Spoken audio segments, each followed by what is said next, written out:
스위스식 완벽주의에 젖어 아시아는 믿을 수 없다고 확신하던 그녀가 있었습니다. 그녀의 모든 편견과 20년 경력을 완전히 뒤바꾼 충격적인 이야기를 지금부터 들려드릴게요. 이 이야기를 듣고 나면 여러분도 한국이 얼마나 놀라운 나라인지 깨닫게 되실 겁니다. 안녕하세요. 저는 안나 짐머만이에요.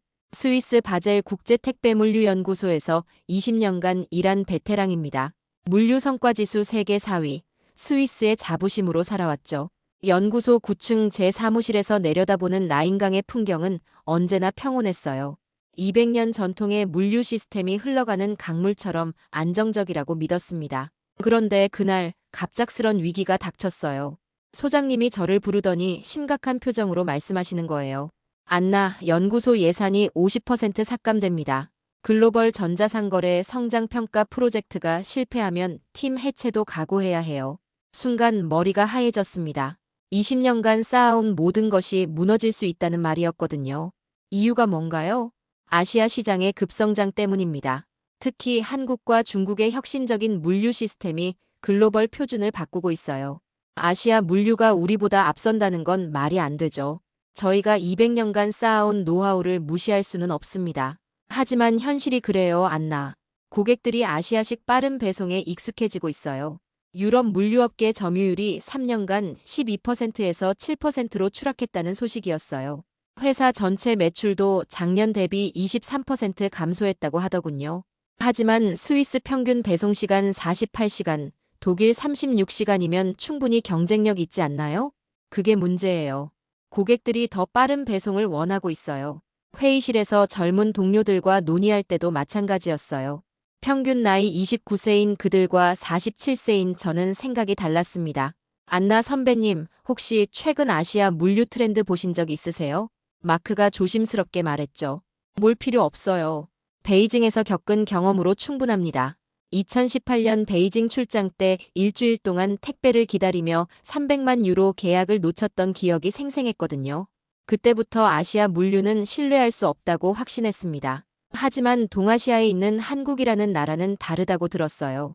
사라가 끼어들었어요. 한스가 말했습니다. 그렇다면 직접 확인해 보는 건 어떨까요? 확인할 필요 없어요. 시간 낭비일 뿐입니다. 그때 깨달았어요. 이 위기는 단순한 예산 문제가 아니라 급변하는 세계 물류 시장에서 우리가 뒤처지고 있다는 신호일지도 모른다는 걸요. 하지만 저는 여전히 확신했습니다. 아시아, 특히 한국 같은 나라가 우리 스위스를 앞설 리는 없다고 말이죠. 연구소 복도를 걸으며 생각했어요. 내가 틀렸을 리 없어. 20년 경력이 하루아침에 무의미해질 수는 없잖아. 취리히 공과대학에서 물류학 박사학위를 받고 독일 함부르크 항만청에서 2년간 연수받은 경험이 있어요. 유럽 전역의 물류 네트워크를 손바닥처럼 꿰고 있었습니다. 하지만 마음 한구석에서는 불안감이 자라나고 있었어요. 스위스 정밀함과 독일 체계성이 세계 최고라고 믿어왔는데 정말 아시아가 우리를 위협할 수 있을까요? 아니야, 절대 그럴 리 없어. 200년 전통의 힘을 무시할 수는 없어. 그날 밤 집에 돌아와서도 계속 생각했어요. 남편과 이야기를 나누면서도 마음이 무거웠습니다. 우리 가족의 생계가 달린 문제였거든요. 바젤 시내 우리 집 거실 창문으로 보이는 라인강을 바라보며 다짐했습니다. 절대 포기할 수 없어. 다음 날 아침 출근길에 라디오에서 흘러나오는 뉴스가 귀에 들어왔어요. 독일 최대 물류업체가 아시아 기업과 기술 제휴를 맺었다는 소식이었습니다. 프랑스 우편공사도 아시아 배송 시스템 도입을 검토한다는 내용이 이어졌어요. 설마 이런 일들이 우연의 일치일까요? 연구소에 도착해서 동료들과 마주쳤을 때 그들의 표정도 어두웠어요. 모두들 어제 소장님 발표 때문에 밤새 고민했나 봅니다. 하지만 저는 여전했어요. 위기는 기회라고 하잖아요. 이번 기회에 아시아의 허상을 완전히 폭로해서 유럽 물류의 우수성을 다시 한번 증명해 보여야겠어요. 제 사무실 벽에 걸린 유럽 물류 네트워크 지도를 바라보며 마음을 다잡았어요. 런던에서 베를린까지, 파리에서 로마까지 이어지는 완벽한 배송 루트들이 한눈에 보였습니다. 아시아의 급조된 시스템이 이를 따라올 수는 없을 거라고 확신했습니다. 하지만 이 모든 게 얼마나 큰 착각이었는지 그때는 몰랐어요. 일주일 후 더 심각한 문제가 터졌어요. 우리 연구소의 주요 고객사들이 계약을 해지하기 시작한 거예요. 먼저 스위스 최대 전자상거래 업체 디지털마트가 연락을 해왔습니다. 10년간 함께해온 파트너였는데 갑자기 계약 해지를 통보했어요. 저는 급하게 디지털마트 본사로 향했습니다. 취리히 시내 고층 빌딩에 위치한 그들의 사무실은 늘 분주했어요. 하지만 오늘은 분위기가 달랐습니다. 마케팅 팀장인 토마스가 저를 맞아주었는데 그의 표정이 어둡더군요. 평소 활기찬 모습과는 정반대였어요. 회의실로 안내받으며 불안한 마음이 들었습니다. 안나 박사님, 죄송하지만 내년 계약 갱신이 어려울 것 같습니다. 무슨 이유에서죠? 저희 서비스에 문제가 있었나요? 문제는 없지만 고객들이 더 빠른 배송을 요구하고 있어요. 아시아식 당일 배송이나 새벽 배송 같은 걸 원합니다. 저는 어이가 없었어요. 토마스가 태블릿을 꺼내서 보여준 자료는 충격적이었어요. 고객 만족도 조사 결과 48시간 배송에 만족하는 고객이 작년 82%에서 올해 34%로 급락했다는 겁니다. 당일 배송이요? 그건 비현실적이죠. 품질 관리도 제대로 안 될 텐데요. 하지만 경쟁업체들이 이미 도입하고 있습니다. 한국 기술을 활용해서 말이에요. 그 다음은 독일 대형 유통업체 유로샵이었어요. 이곳은 저와 개인적으로도 친분이 있던 곳이라 더욱 충격적이었습니다. 함부르크에 있는 유로샵 본사까지 직접 찾아갔어요. 기차로 4시간을 달려가면서도 믿을 수가 없었습니다. 최고 운영 책임자인 클라우스는 저와 15년 지기 친구였어요. 그런 그가 냉정한 사업가의 표정으로 저를 맞이했습니다. 안나 박사님 팀과 10년간 함께했지만 이제 방향을 바꿔야 할 것 같아요. 10년 파트너십을 하루아침에 포기하시겠다는 건가요? 고객 만족도가 계속 떨어지고 있어요. 젊은 고객들은 48시간 배송도 너무 늦다고 해요. 클라우스가 보여준 조사 보고서에는 한국의 배송 시스템이 상세히 분석되어 있었어요. 물류센터 자동화율 94%, 실시간 추적 시스템, AI 기반 배송 최적화까지 모든 게 우리보다 앞서 있었습니다. 6시간 배송이 물리적으로 가능하다고 생각하세요? 한국에서는 이미 하고 있다고 들었습니다. 새벽 주문해도 당일 오후에 받을 수 있다고 해요. 이런 식으로 일주일 사이에 주요 고객 5곳을 잃었어요. 소장님이 긴급 회의를 소집했습니다. 회의실에 들어서자마자 분위기가 심각했어요. 팀원들의 얼굴이 모두 어두웠습니다. 평소 활기찬 우리 팀이 이렇게 침울한 적은 처음이었어요. 팀원들, 심각한 상황입니다. 이대로 가면 연구소 존립이 위험해요. 소장님, 혹시 아시아 시장 조사를 해볼 수는 없을까요? 마크가 조심스럽게 손을 들었어요. 시간 낭비예요. 과장 광고에 현혹될 필요 없습니다. 저는 즉시 반대했습니다. 하지만 동료들의 시선이 예전과 달랐어요. 의구심이 섞인 표정들이었습니다. 하지만 이렇게 많은 고객이 같은 요구를 한다는 건 사라가 말했어요. 그녀는 평소 제 의견에 동조하던 사람이었는데 오늘은 달랐습니다. 안나, 우리도 변화해야 해요. 아시아 시장 조사 없이는 앞으로 나아갈 수 없습니다. 소장님이 심각한 표정으로 말씀하셨어요. 그의 목소리에는 절박함이 섞여 있었습니다. 20년 경력으로 말씀드리는데 스위스식 완벽주의가 답입니다. 하지만 현실은 냉혹했어요. 매주 새로운 고객 이탈 소식이 들려왔고 경쟁 업체들은 아시아 기술을 도입하며 급성장하고 있었습니다. 제 확신은 흔들리지 않았지만 주변 상황은 점점 악화되고 있었어요. 저녁에 집에 돌아와서도 계속 생각했습니다. 정말 우리가 틀렸을까? 200년 전통이 하루아침에 무너질 수 있을까? 아니야, 절대 그럴 리 없어. 하지만 현실이 말해주고 있었어요. 뭔가 크게 잘못되고 있다는 걸요. 침실 창가에 앉아 바젤 시내의 야경을 바라보며 복잡한 심정이었습니다. 그 다음 주 회의에서 마크가 충격적인 자료를 발표했습니다. 그는 밤새 한국 물류 시스템에 대한 자료를 조사했다고 했어요. 화면에 띄워진 수치들을 보는 순간 저는 눈을 의심했습니다. 한국의 물류 데이터가 우리가 상상했던 것보다 훨씬 놀라웠거든요. 마크는 평소보다 진지한 표정으로 프레젠테이션을 시작했어요. 그의 손에는 두꺼운 조사 보고서가 들려 있었습니다. 한국 1인당 연간 택배 이용 횟수 116.3회, 독일 52회, 스위스 38회입니다. 116회? 그럼 3일에 한 번씩 택배를 받는다는 거잖아요. 말이 되나요? 저는 즉시 반박했어요. 하지만 자료는 계속됐습니다. 쿠팡 로켓 배송은 밤 12시 주문해도 다음날 도착률이 99.2%라는 거였어요. 마켓컬리 새벽 배송은 밤 11시 주문하면 다음날 오전 7시에 99.7% 성공률로 배송된다고 했습니다. 가장 경악스러운 건 한국 당일 배송 비율이 73%라는 거였어요. 유럽 평균은 고작 3.2%인데 말이죠. 회의실이 조용해졌습니다. 모든 팀원들이 그 수치를 소화하려고 애쓰고 있었어요. 이런 수치는 물리적으로 불가능해요. 과장 광고거나 데이터 조작일 거예요. 하지만 이건 한국 정부 공식 통계청 자료입니다. 마크가 차분하게 대답했어요. 그의 태블릿 화면에는 한국 통계청 로고가 선명하게 보였습니다. 정부 자료라고 해서 다 믿을 수 있나요? 국가 이미지 때문에 부풀렸을 수도 있어요. 그런데 한국 인구가 5천만 명이고 모두 도시 지역인 건 아니잖아요. 사라가 조용히 말했습니다. 그녀의 말에는 의외의 논리가 있었어요. 안나, 당신 의견은 어떤가요? 데이터가 신뢰할 수 없다고 봅니다. 과장이 심해요. 소장님의 표정이 굳어졌습니다. 그분의 눈빛에서 실망감이 느껴졌어요. 안나, 우리 연구소 존립이 달린 문제예요. 한국에 가서 직접 보고 오세요. 소장님, 굳이 그럴 필요가 있을까요? 시간과 비용 낭비 아닌가요? 저도 함께 가겠습니다. 객관적인 조사를 위해서요. 마크가 말했어요. 그의 표정에서 진지함이 느껴졌습니다. 저는 내심 기뻤어요. 드디어 한국의 거짓말을 직접 폭로할 기회가 온 거잖아요. 좋아요. 가서 그들의 과장 광고를 직접 확인해 보겠어요. 베이징에서의 경험을 떠올리며 생각했습니다. 이번에도 마찬가지일 거야. 일주일 정도 기다리면 그들의 실체가 드러날 거야.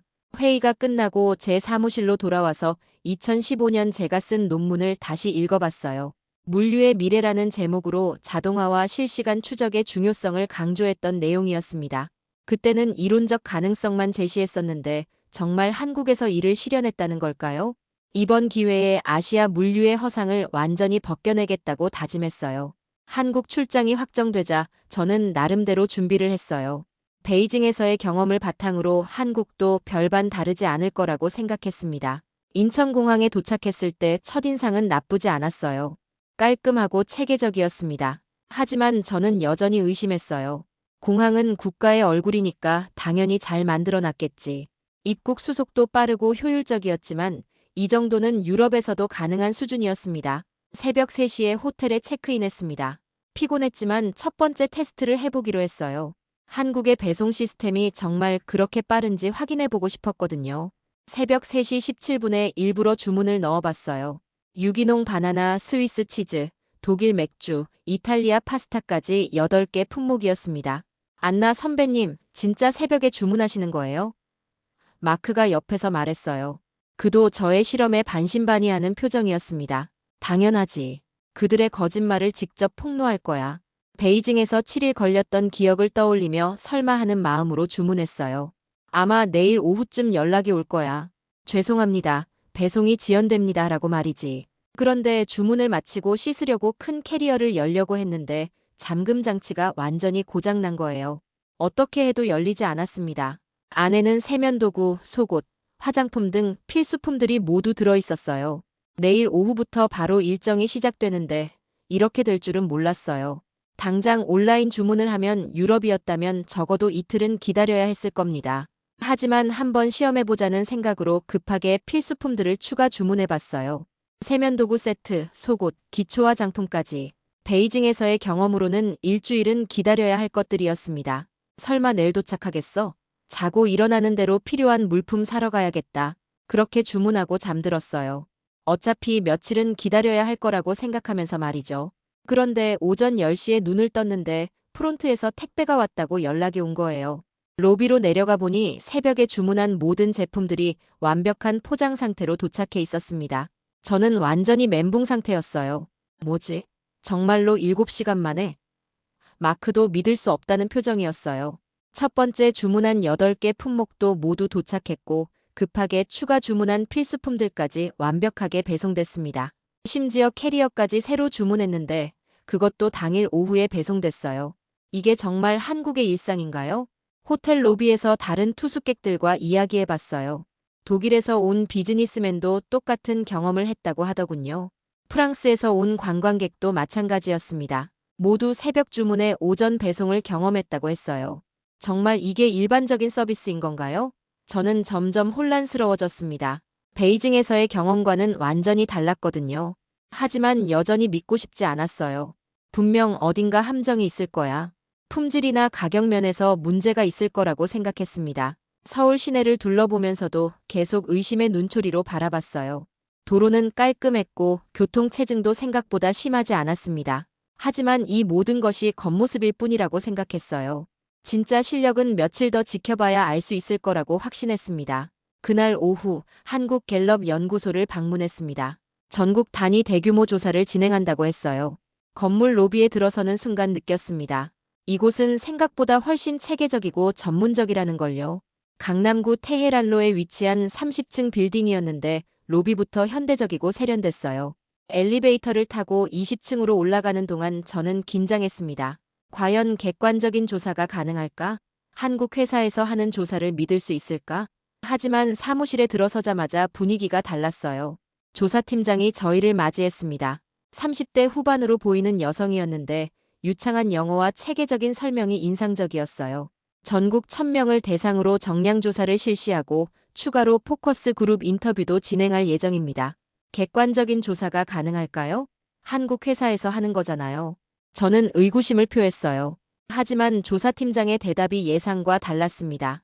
그녀는 자신 있는 표정으로 태블릿을 꺼내며 국제조사 인증서들을 보여줬어요. 저희는 국제 표준에 따라 조사하고 독립성을 보장합니다. 안나 박사님도 직접 참관하실 수 있어요. 첫 번째 포커스 그룹 인터뷰실로 안내받았습니다. 깔끔하게 정리된 원형 테이블 주위로 8명의 참가자들이 앉아 있었어요. 연령대도 다양했고 직업도 각기 달랐습니다. 김지연 씨의 말이 잊히지 않아요. 30대 워킹맘이었는데 그녀의 표정에서 진정성이 느껴졌습니다. 아이 학교 준비물을 밤 10시에 확인해도 전혀 스트레스 받지 않아요. 다음 날 아침 7시에 완벽 배송이거든요. 예전엔 미리미리 준비해야 했는데 이제 급할 때도 걱정 없어요. 참가자 8명 전원이 육아 스트레스가 50% 이상 감소했다고 증언했습니다. 저는 여전히 의심했어요.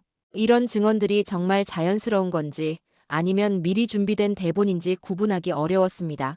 혹시 배우들을 고용한 건 아닌가요? 통역사가 저의 질문을 전달하자 참가자들이 웃었어요. 자연스러운 반응이었습니다.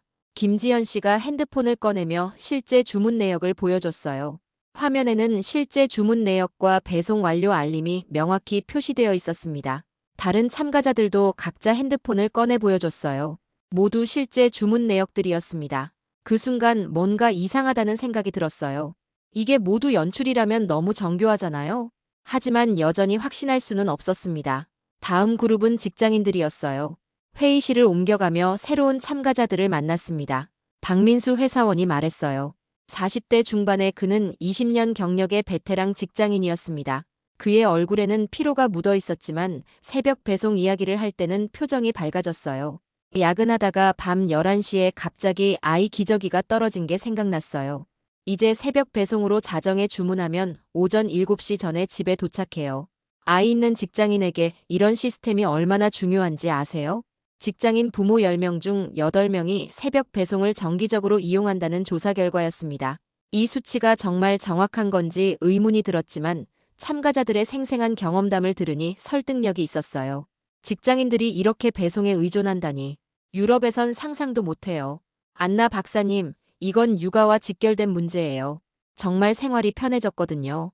박민수 씨가 진지하게 말했습니다. 그때부터 저의 확신이 흔들리기 시작했어요. 실제 생활하는 사람들의 증언을 무시할 수는 없잖아요. 특별히 충격적이었던 건 출산 관련 증언이었어요. 이지은 씨가 30대 초산모였는데 그녀의 이야기는 정말 감동적이었습니다. 32주 조기 출산으로 병원에 급히 실려갔어요. 집에는 기저귀도 분유도 제대로 준비 안 돼 있었는데 남편이 밤 11시에 신생아용품 주문하니까 제가 퇴원 후 집에 다 도착해 있더라고요. 정말 감사했어요. 이지은 씨의 말을 듣는 순간 저도 모르게 가슴이 뭉클했습니다. 이런 긴급 상황에서 한국의 배송 시스템이 얼마나 큰 도움이 되는지 실감할 수 있었어요.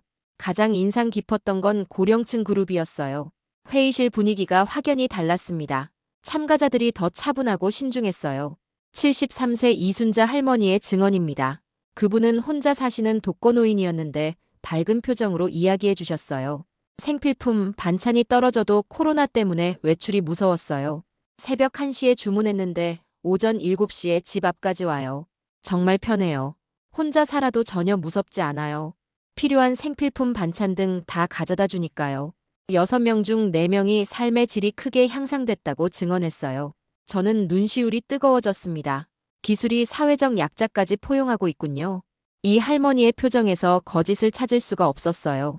진심으로 감사해야 하는 모습이었습니다. 하지만 여전히 마음 한구석에서는 의심이 남아 있었어요. 이 모든 게 정말 사실일까요? 하루 종일 인터뷰를 들으면서 저는 점점 혼란스러워졌습니다. 제가 알던 상식과는 너무 달랐거든요. 조사 책임자가 마지막으로 전체 데이터를 보여줬어요. 서울, 부산, 대구, 대전, 광주 등 전국 주요 도시의 배송 만족도가 모두 90%를 넘었습니다. 특히 새벽 배송 서비스 이용률은 지역별로 차이가 있었지만 평균 70%를 넘어섰어요. 저녁에 호텔로 돌아와서 마크와 함께 오늘 들은 이야기들을 정리해봤어요. 노트북에 적힌 수많은 증언들과 데이터들이 저를 압도했습니다. 모든 것이 일관되고 논리적이었어요. 하지만 여전히 받아들이기 어려웠습니다. 마크는 이미 확신하는 표정이었어요. 하지만 저는 아직 의심스러웠습니다. 내일 물류센터를 직접 봐야 진짜 실체를 알 수 있을 거라고 생각했어요. 과연 그들의 주장이 현실에서도 구현되고 있을까요? 다음 날 쿠팡 물류센터를 견학했을 때 저는 완전히 압도당했습니다. 430만 제곱미터, 축구장 602개 크기의 규모였어요. 하루 150만 개 상품을 처리하는데 이게 스위스 전국 하루 배송량의 3배였습니다. 거대한 건물 안으로 들어서는 순간 저는 마치 미래 세계에 온 것 같은 느낌을 받았어요. 김포에 위치한 이 물류센터는 정말 상상을 초월했습니다. 건물 외관부터 압도적이었는데 내부는 더욱 놀라웠어요. 자동화율 94%, 로봇 2만 3천 대가 24시간 가동되고 있었어요. 로봇들이 정확히 계산된 동선으로 움직이며 상품을 분류하고 포장하는 모습은 정말 놀라웠습니다. 마치 거대한 교향악단의 연주를 보는 것 같았어요. 각각의 로봇이 자신의 역할을 완벽하게 수행하면서도 전체적인 조화를 이루고 있었습니다. 이건 공상과학 영화 같은데요. 언제부터 이렇게? 2015년부터 본격적으로 투자를 시작했고 지금은 완전 자동화 시스템이 구축됐습니다. 김 과장이 설명했습니다. 그는 10년 경력의 물류 전문가였는데 자신감 넘치는 모습이었어요. 안나 선배님, 이제 믿으세요? 마크가 옆에서 말했습니다. 저는 여전히 고개를 저었어요. 규모는 크지만 실제 배송은 어떨지 모르잖아요. 그런데 김 과장이 결정적인 말을 했습니다. 사실 저희가 유럽 진출을 준비하고 있어요. 독일 물류공사와 합작법인 설립을 올해 안에 완료하고 스위스 우편공사와도 인수 협상을 진행하고 있습니다. 더 충격적인 건 그 다음이었어요. 저는 순간 숨이 멎는 느낌이었습니다. 안나 박사님 연구소도 우리 벤치마킹 대상 1순위에 있었어요. 유럽 물류시장 진출 예산이 50억 달러라고 했습니다. 우리 연구소 연간 예산의 100배가 넘는 규모였어요. 독일 출신 배송기사를 만났을 때 더욱 충격받았어요. 그는 함부르크에서 15년간 일한 베테랑이었는데 한국에서 일한 지 2년 됐다고 했습니다. 독일에서 15년 일했는데 여기가 훨씬 체계적이에요. 저희 회사 물류공사도 곧 한국 시스템 전면 도입한다고 본사에서 통보받았어요. 제 연봉도 50% 올랐고요. 물류센터를 둘러보면서 저는 계속 충격을 받았어요. AI가 실시간으로 배송 경로를 최적화하고 드론이 창고 내 재고를 확인하며 로봇이 사람보다 빠르고 정확하게 포장을 처리하고 있었습니다. 이 모든 시스템이 언제부터 가동됐나요? 2020년부터 본격적으로 도입됐고 코로나 때문에 더욱 가속화됐습니다. 제가 그토록 고집했던 편견이 얼마나 잘못된 것이었는지 뼈저리게 느꼈어요. 물류센터를 나오면서 생각했습니다. 스위스의 정밀함이 자랑스러웠는데 한국은 정밀함을 넘어 혁신을 이뤄냈구나. 200년 전통이 하루아침에 무의미해질 수 있다는 걸 깨달았어요. 기술의 힘이 이렇게 무서운 거였구나. 제 모든 상식이 무너지는 순간이었습니다. 일주일간의 조사를 마치고 마지막 날, 저는 완전히 항복했습니다. 한강을 걸으며 마크와 이야기했어요. 강바람이 뺨을 스치며 지나간 일주일의 모든 순간들이 스쳐 지나갔습니다. 제 20년 경력과 고집이 한순간에 무너지는 걸 느꼈어요. 한강공원은 생각보다 아름다웠어요. 서울 시민들이 여유롭게 산책하고 운동하는 모습이 평화로워 보였습니다. 이 모든 것이 효율적인 물류 시스템 위에서 돌아가고 있다는 게 신기했어요. 강변을 따라 늘어선 고층 빌딩들이 한국의 역동적인 발전상을 보여주는 것 같았습니다. 저녁 무렵이 되자 한강 위로 지는 석양이 아름다웠어요. 유럽에서는 볼 수 없는 특별한 풍경이었습니다. 많은 사람들이 치킨과 맥주를 즐기며 여유로운 시간을 보내고 있었어요. 이런 일상이 가능한 것도 모든 생필품이 언제든 빠르게 배송되는 시스템 덕분이겠구나 싶었습니다. 마크, 내가 완전히 틀렸어. 인정하는 게 쉽지 않으셨을 텐데요. 20년간 내가 믿어온 모든 게 착각이었어. 한국이 정말로 우리보다 앞서 있습니다. 그날 저녁 한국갤럽에서 최종 브리핑을 받았습니다. 조사 결과 새벽 배송 이용률이 73.2%, 평균 이용 빈도는 월 8.7회, 생활 만족도는 5점 척도로 4.3점이었어요. 이 수치들은 제가 상상했던 것보다 훨씬 높았습니다. 특히 놀라운 건 연령대별 분석 결과였어요. 20, 30대는 물론이고 40, 50대, 심지어 60대 이상도 새벽 배송을 적극적으로 이용하고 있었습니다. 유럽에서는 고령층이 온라인 쇼핑을 기피하는 경향이 강한데 한국은 완전히 달랐어요. 73%가 정기적으로 이용한다니. 스위스는 5%도 안 될 텐데. 그 순간 깨달았어요. 제가 2015년에 꿈꿨던 물류의 미래가 바로 여기 한국에서 현실이 되고 있었던 거예요. 제가 논문에서 이론으로만 제시했던 것들이 실제로 구현된 걸 보니 감격스러웠습니다. 물류센터 견학 마지막 날 김 과장이 제게 제안을 했습니다. 그는 진지한 표정으로 저를 바라보며 말을 꺼냈어요. 안나 박사님, 저희와 함께 일하실 생각은 없으세요? 정말 예상치 못한 제안이었어요. 한국 기업에서 저에게 일자리를 제안할 줄은 꿈에도 몰랐습니다. 네, 유럽 진출을 위해 현지 전문가가 필요해요. 박사님의 경험과 우리 기술이 만나면 시너지가 클 것 같아요. 마크가 놀란 표정으로 말했어요. 저는 잠시 고민했습니다. 한국에서 계속 일하는 것도 매력적이었지만 제가 진짜 해야 할 일이 무엇인지 깨달았어요. 이곳에서 배운 것들을 유럽으로 가져가는 것이 더 의미 있는 일이라는 생각이 들었습니다. 감사하지만 저는 스위스로 돌아가야 할 것 같아요. 왜죠? 여기서 더 많은 걸 배우실 수 있는데요. 김 과장이 의외라는 표정을 지었습니다. 대부분의 외국인 전문가들이 한국 기업의 제안을 받아들이는데 제가 거절하니 당황스러워하는 것 같았어요. 제가 여기서 배운 것들을 유럽에 전파해야 합니다. 한국의 혁신을 유럽 사람들에게 알려야 해요. 김 과장이 고개를 끄덕였습니다. 제 말을 이해하는 것 같았어요. 그것도 좋은 방법이네요. 그럼 컨설턴트로라도 계속 협력할 수 있을까요? 물론이죠. 한국과 유럽을 연결하는 가교 역할을 하고 싶어요. 그렇게 해서 저는 한국 기업들과 지속적인 협력 관계를 맺기로 했습니다. 완전히 이주하는 것보다는 양쪽을 오가며 서로의 장점을 공유하는 것이 더 효과적일 거라고 생각했어요. 저는 편견이라는 벽을 허물고 더 넓은 세상을 보기로 했어요. 그리고 그 결정이 제 인생을 완전히 바꿔놓았습니다. 한강을 바라보며 생각했어요. 물이 흘러가듯 시대도 변하는구나. 나도 변해야겠어. 200년 전통에 안주하지 말고 새로운 미래를 만들어가는데 동참해야겠다고 다짐했습니다. 호텔방에서 마지막 밤을 보내면서 지난 일주일을 되돌아봤어요. 제가 가져왔던 모든 편견과 선입견이 하나씩 무너지는 과정이었습니다. 한국은 제가 생각했던 것보다 훨씬 앞서 있었고 더 중요한 건 계속 발전하고 있다는 점이었어요. 창밖으로 보이는 서울의 야경이 아름다웠습니다. 24시간 불이 켜져 있는 물류센터들, 새벽에도 바쁘게 움직이는 배송 트럭들. 이 모든 것이 조화롭게 돌아가며 사람들의 삶을 편리하게 만들고 있었어요. 내가 스위스로 돌아가서 해야 할 일이 명확해졌어. 마크에게 말했습니다. 그도 저와 함께 돌아가서 한국 시스템 도입 프로젝트를 함께 하기로 했어요. 한국의 혁신을 유럽에 뿌리내리게 하는 거죠. 맞아, 그게 우리가 해야 할 진짜 혁신이야. 스위스로 돌아가는 비행기에서 저는 확신했습니다. 한국에서 배운 모든 것들이 유럽 물류의 새로운 표준이 될 거라고요. 그리고 저는 그 변화를 이끄는 사람이 되겠다고 다짐했어요. 그 순간 가슴이 뛰었어요. 새로운 시작에 대한 설렘이었습니다. 인천공항을 떠나면서 마지막으로 한국을 바라봤어요. 일주일 전 이곳에 도착했을 때의 제 모습과 지금의 제 모습이 완전히 달라져 있었습니다. 편견에 가득 차 있던 고집쟁이에서 새로운 가능성에 눈뜬 혁신가로 변한 거죠. 3개월 후, 저는 한국식 물류 시스템 도입 프로젝트를 맡게 되었습니다.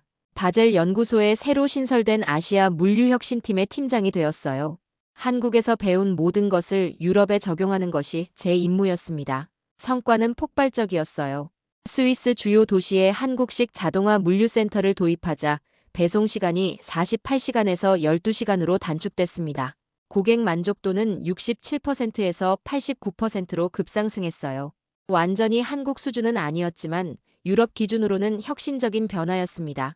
바젤 시내 우리 연구소에서 내려다보는 라인강을 바라보며 생각했어요.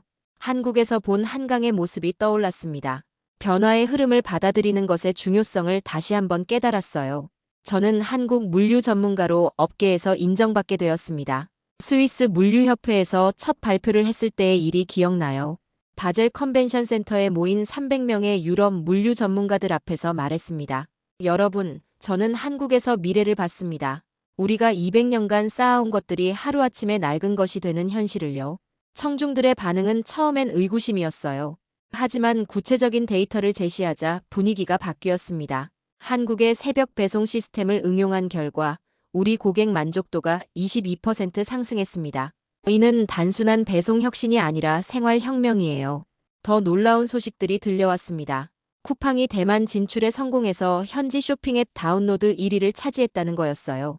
한국 상품들이 현지 판매가의 60% 가격으로 판매되면서 대만 소비자들을 사로잡았다고 했습니다. 한국 없이는 미래 물류를 논할 수 없다. 독일 물류공사 최고 경영자도 말했습니다. 실제로 해양수산부 발표에 따르면 한국 물류기업들이 베트남, 헝가리, 우즈베키스탄에서 성공적으로 현지화를 이뤄냈다고 했어요. 저는 깨달았어요. 편견을 버리니 더 넓은 세상이 보였습니다. 그리고 더 큰 기회도요. 실제로 전 세계적으로 한국의 배송 혁신이 주목받고 있었어요. 아마존도 한국의 새벽 배송 모델을 연구하고 있다는 소식이 들렸고 DHL도 아시아 지역에서 한국식 자동화 시스템을 도입하기 시작했습니다. 처음엔 편견과 고집으로 한국을 무시했던 제가 지금은 한국의 혁신을 전 세계에 전파하는 역할을 하고 있어요. 안나 선배님, 그때 한국까지 않았다면 어떻게 됐을까요? 아마 지금도 스위스에서 과거에 매달려 살고 있었겠지. 저는 웃으며 대답했어요. 한국이 얼마나 놀라운 나라인지 이제야 알겠어요. 기술과 혁신으로 세상을 바꾸는 나라, 불가능을 가능하게 만드는 나라예요. 현재 쿠팡의 대만 성공 사례가 다른 아시아 국가들에게도 영향을 미치고 있습니다. 싱가포르, 말레이시아, 베트남에서도 한국식 배송 시스템에 대한 관심이 높아지고 있어요. 세계는 이제 정말로 한국 없이 움직이지 못합니다. 그리고 저는 그 변화의 증인이자 동참자가 됐어요. 편견을 버리고 열린 마음으로 세상을 바라보니 한국이라는 놀라운 기회를 발견할 수 있었습니다. 지금 제가 스위스에서 매일 진행하는 프로젝트들이 곧 전 유럽의 표준이 될 거예요. 한국이 만들어가는 미래 말이죠. 제 인생에서 가장 잘한 결정이 편견을 버리고 한국의 혁신을 받아들인 것이었습니다. 매일 아침 바젤 연구소에 출근하며 생각해요.